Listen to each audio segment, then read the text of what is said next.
வணக்கம். அனைத்து தனுசு ராசினியர்களுக்கு வணக்கம். தனுசு ராசிக்கு இன்றைய இந்த வார கிரக நிலைகள் குரோதி வருடம் மாசி மாதம் 26ஆம் நாள் மதியம் 2:50 வரை புனர்பூசம் நட்சத்திரம், அதன் பிறகு பூசம் நட்சத்திரம், துவாதசி திதி, சித்த யோகம். தனுசு ராசிக்கு சந்திராஷ்டமம் 2.25 நாள். மிக பொறுமையாக அமைதியாக இருங்கள், நல்ல மாற்றங்கள் வரும்.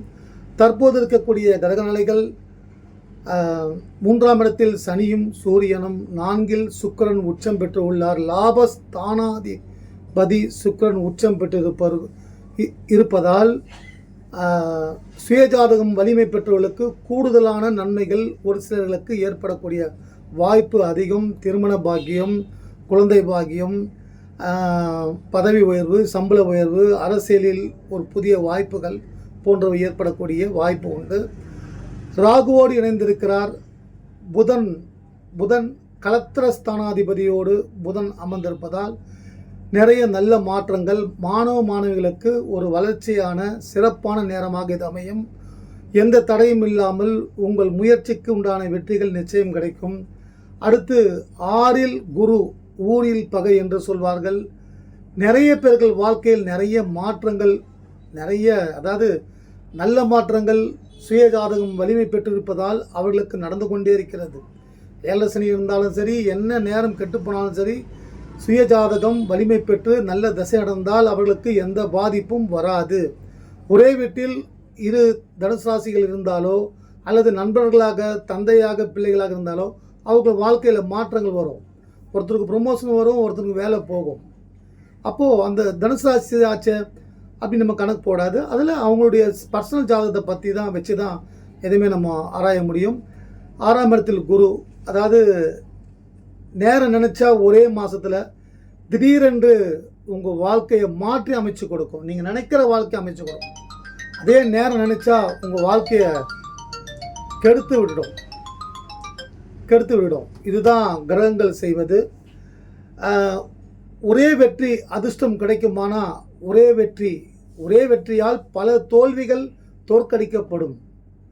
குரு பகவான் இன்னும் மே மாதம் 18ஆம் தேதி குரு பயிற்சி. நேரடியாக 6ஆம் இடத்தில் இருந்து கொண்டிருக்கும் குரு பகவான் பயிற்சி ஆகி 7ஆம் வீட்டில் வந்து சமசப்தம பார்வையாக, சுப பார்வையாக உங்கள் ராசியின் மீதும் லாபஸ்தானத்தின் மீதும் இதுவரை நஷ்டம், கடன் பிரச்சனை, கணவன் மனைவி உறவில் பிரச்சனை, சிக்கல்கள், துன்பங்கள் என பல வேதனைகள் பட்டிருந்தால் அதெல்லாம் தீரப்போது. குரு பார்வை யோகம், சனி பார்வை ஆகாது. தனுசு ராசி நேயர்களுக்கு பார்த்தீங்கன்னா, நான் ஒரு சில நிறைய பேர்கள் என்னென்ன ஜாதகம் பார்க்க வரும் பொழுது அவங்க சொல்லுவாங்க, கல்யாணத்தை வச்சுக்கிட்டோம், 2 நாள் முன்னாடி வந்து மாப்பிள்ளையுடைய அப்பா இறந்துட்டார், இது ஏன் கல்யாணம் செய்யக்கூடாதா, கல்யாணம் வந்து ஏன் நின்னது, இந்த பெண்ணை பார்த்தனால இந்த பெண்ணோட தோஷம் அடிச்சிருச்சா. இது நிஜமான கடந்த வாரம் நடந்த கதை. இது அப்படி இல்லை.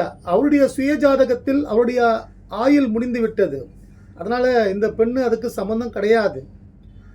இவருக்கும் அந்த கணவருக்கும் அவர்கள் வாழ்க்கையில் ஏற்படக்கூடிய முன்னேற்றங்கள், சந்தோஷங்கள் தான் நாம் கணிக்க வேண்டுமே தவிர, இது இயற்கை அழைத்து விட்டது, முடிந்து விட்டது. இதெல்லாம் அந்த ஒருவர் இறந்து போவது, குழந்தை பிறப்பது, இதெல்லாம் வந்து இறைவனோட ரகசியம், தேவ ரகசியம், சிவபெருமானிடம் உள்ளது இதெல்லாம். அதனால் வந்து அதை நம்ம கணக்கிடக்கூடாது. அதனால் இந்த கல்யாணம் தடைப்படக்கூடாது. கல்யாணம் நடந்துடுச்சு, அதுக்கு உண்டான 2 வீட்டுக்காரும் பேசி நடந்துடுச்சு. இந்த நேரத்தில் நடக்குது இது மாதிரி.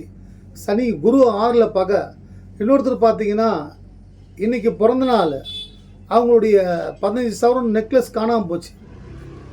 அப்படியே அவங்க ஒரு பக்கம் பிறந்த நாள் என்றது சந்தோஷமாக இருப்பதா, அவங்க அதாவது ஒரு 15 சவரன்றது ஏறக்குறைய 10 லட்சத்துக்கிட்ட. அது அவங்களுடைய முதலீடு. அதில் அவங்க கணவர் அவருடைய வேர்வையை சிந்தி அவர்கள் வாழ்க்கை அந்த மனைவியை சந்தோஷப்படுத்த வேண்டும் அப்படி என்பதற்காக வாங்கி கொடுத்தது. அது பணம் போச்சு. நான் என்ன சொல்ல வரேன்னா, போனால் போது விடுங்க, நான் சொல்லிடலாம், அவங்க எடுத்துக்க மாட்டாங்க. ஆனால் என்ன சொல்கிறேன்னா, திடீர்னு உடம்பு சரியில்லை, ஹாஸ்பிட்டலில் போயிட்டு ஹார்ட் அட்டாக்கு இல்லை கிட்னி ஃபெயிலியரு, வாழ்க்கையே போச்சு, என்ன செய்ய முடியும்? அது பதில் பணம் போனால் போயிடும், பணத்தை சம்பாரிச்சிடலாம். இது போன்ற நிறைய பின்னடைவுகள். நான் முன்னேறி போகணும்னு நினச்சா 2 அடி பின்னாடி வந்துட்டே இருக்க அப்படின்னு பல பேர்கள் தனுசு ராசியில். இது கடந்த 7.5 சனியிலிருந்து ஒரு 7-8 வருடங்களாக இவர்கள் சந்திக்கக்கூடிய பிரச்சனைகள் தனுசு ராசியில். தனுசு ராசியினர் குருவின் ஆதிக்கம் பெற்றவர்கள். குரு அவர்களுக்கு சுகஸ்தானாதிபதி, ராசிக்கு அதிபதி. தனுசு லக்னமாக இருந்தால் தனுசு லக்னாதிபதி. அந்த குரு பகவான் 6ஆம் இடத்தில் ராசிநாதன் மறைந்திருப்பதால் சொல்லுவாங்க அந்த காலத்தில் 6ல் பகை, 6ல் குரு ஊரில் பகைன்ட்டு. சொந்தக்காரங்க கூட பிறந்தவங்களாம் பகையாக இருக்கலாம். வேலை செய்கிறதுல பிரச்சனை ஒரே டார்ச்சர் பண்ணி சிலருக்கு வேலை இழப்பு ஏற்பட்டிருக்கும். சில பேருக்கு அதே வேலை இருந்துக்கிட்டு மேலே இருக்க அதிகாரிக்கு அடிமையாக இருக்கணுமே, இது மாதிரி டெய்லி சித்திரவாதை சித்திரவாதை அடையணுமே அப்படின்னு ஒரு கவலை. ரொம்ப ஒர்க்கு டென்ஷன் அதிகமாக இருக்குது. இப்படி பலவிதத்தால் பிரச்சனைகள் வரும். உறவுகளால் வரும். கோர்ட்டு கேஸு வழக்கு அது மாதிரி வரும். சில பேர் வெளிநாட்டில் இருந்து கொண்டு அவர்களுக்கு உண்டான சரியான வருமானம் இல்லாமல் சிக்கி தவிப்பார்கள். இது போன்ற நேரங்கள்லாம் இது நடந்துட்டு இருக்கு. இதுக்கெல்லாம் ஒருத்தன் வரான். அவன் யாருன்னா அவர் தான். அவன் சொல்லக்கூடாது, ஆனால் அன்பாக பாசமாக கடவுளை அவன் எதுவுமே செய்ய மாட்டானே சொல்கிறான் இல்லையா. அப்பா ஆண்டவா நீ தாண்டா பார்த்துக்கணுன்றோம் இல்லையா. அது அந்த கடவுளிடம் மிக நெருக்கமாக இருப்பதால் அதை அப்படி அழைக்க முடியும். அந்த கடவுள் குரு பகவான், சிவபெருமானின் மறு அவதாரம் குரு தட்சிணாமூர்த்தி பகவான். அந்த பகவானை வழிபடுங்கள். நிறைய நல்ல சுப மாற்றங்கள் ஏற்படும். சனி பெயர்ச்சி 29ஆம் தேதி வருது. இந்த மாதம் திருக்கணித பஞ்சாங்கப்படி சனி பெயர்ச்சி. திருநள்ளார் பஞ்சாங்கப்படி பார்த்தீங்கன்னா March 26 நினைக்கிறேன். அடுத்த வருஷம் 2026.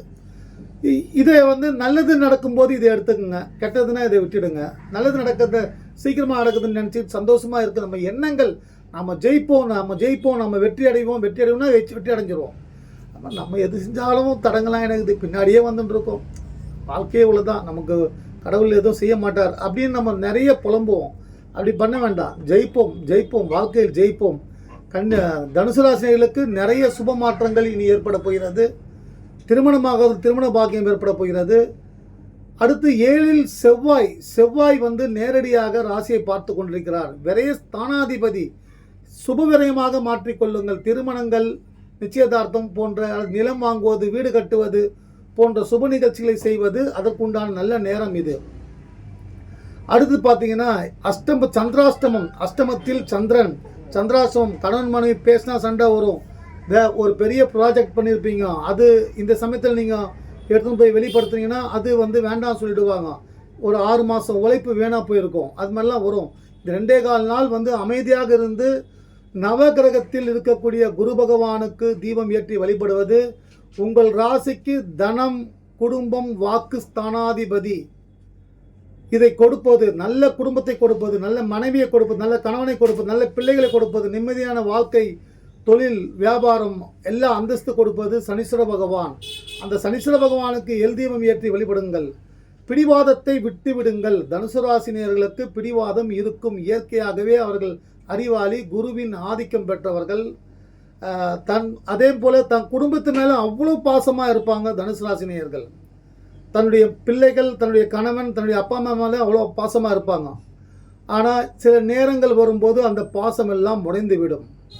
இப்போது உங்களுக்கு குரு பகவான் 7ஆம் இடத்தில் வருவது ஒரு பொற்காலம் என்று சொல்லலாம், அதிர்ஷ்ட நேரம் என்று சொல்லலாம்.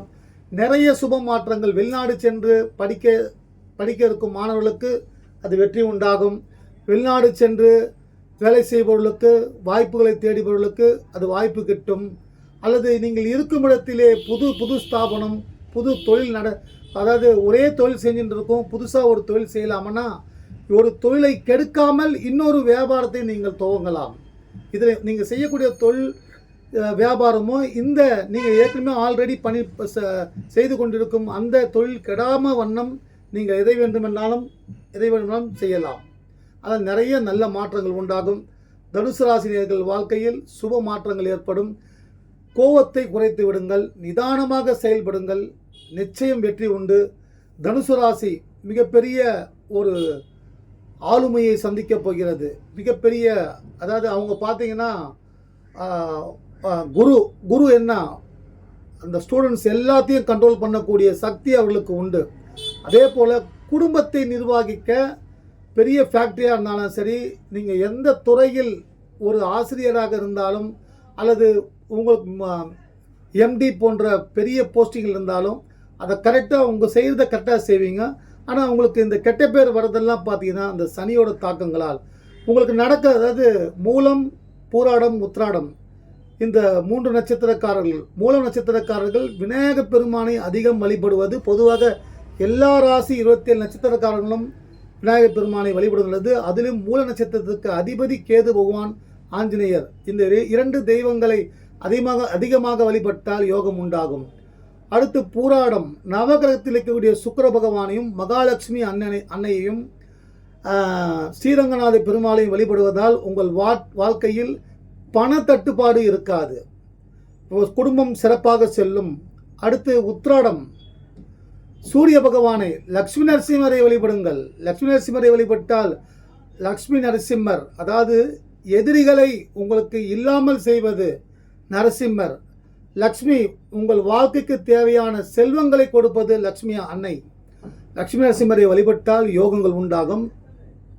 தனுசு ராசி, அமைதியாக உங்கள் முயற்சிகளை தொடருங்கள். முயற்சிகளே உங்களுக்கு வெற்றியை கொடுக்கும். நினைத்த வாழ்க்கை அமையப் போகிறது. உடல் ஆரோக்கியம் மீது கவனமாக இருக்க ஆஞ்சநேயர் பகவானுக்கு துளசி அர்ச்சனை, தன்வந்திரி பெருமாளுக்கு அர்ச்சனை, எல்லாம் அல்ல, அதாவது 5ஆம் வீட்டிற்கு அதிபதியான பதவி உயர்வு, சம்பள உயர்வு, குழந்தை பாக்கியம், இது போன்ற ஒரு முக்கியமான தேவைகளுக்கு முருகப்பெருமானை வழிபடுங்கள். பூர்வ புண்ணிய ஸ்தானாதிபதி முருகப்பெருமானை வழிபட்டால் கெட்டது விலகும், நல்லது துவங்கும், நல்ல வளர்ச்சி உண்டாகும், செல்வம் உண்டாகும். தனுசு ராசினியர்கள் வாழ்க்கையில் எல்லா சுப மாற்றங்களும் நீங்கள் எதிர்பார்த்து எது நடக்க வேண்டுமே என்று காத்து கொண்டிருக்கிறீர்களோ அது நடக்க நானும் இறைவனை வேண்டுகிறேன். நீங்கள் கொடுத்து வரும் அன்பிற்கும் ஆதரவுக்கும் மிக்க மிக்க நன்றி. வாழ்க வாழ்க. வணக்கம்.